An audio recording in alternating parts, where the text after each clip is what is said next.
April 1917. The United States declares war on Germany. For 3 years, America had stayed out of the bloodbath tearing Europe apart.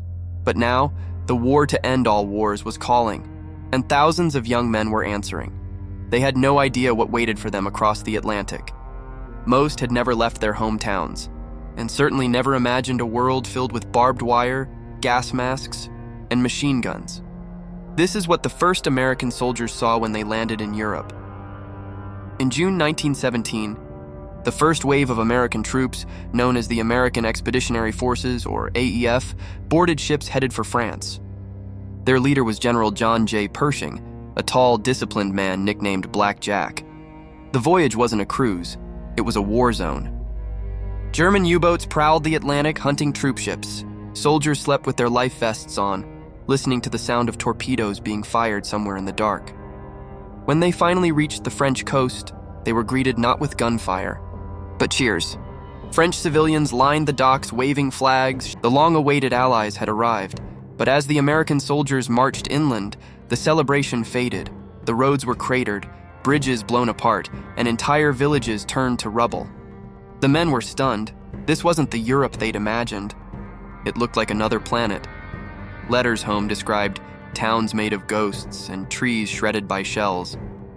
The smell of smoke and death hung in the air. Even before seeing battle, they understood. This war had already consumed millions. Before the Americans could fight, they had to learn how to survive. French and British officers began training them in trench warfare, how to use gas masks, fix bayonets, and crawl under machine gun fire. They were handed old French rifles, heavy packs, and orders to prepare for something they could barely imagine.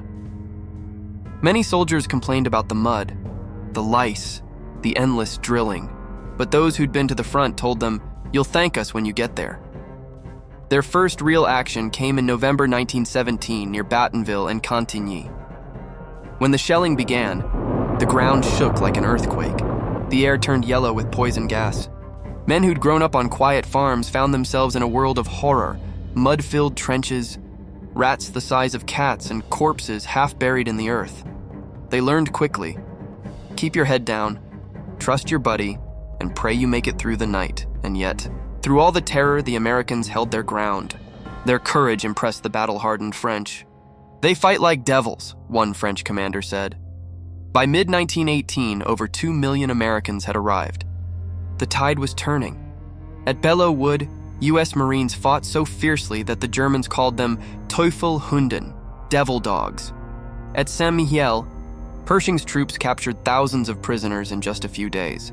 And in the Meuse-Argonne offensive, America led one of the largest battles in its history, over 1 million men pushing the Germans back toward defeat. But the cost was enormous. Tens of thousands dead, many more wounded. When the guns finally fell silent on November 11, 1918, the doughboys looked around at what was left. They had come as strangers and left as soldiers who had seen the worst of humanity. Many returned home with medals. Others came home in silence, haunted by what they'd witnessed. Still, they had changed the course of the war and the future of America. When the first American soldiers landed in Europe, they came as inexperienced boys from faraway towns. When they returned, they were part of something far bigger. They had seen the old world crumble and helped build a new one. This was their war. This was what they saw.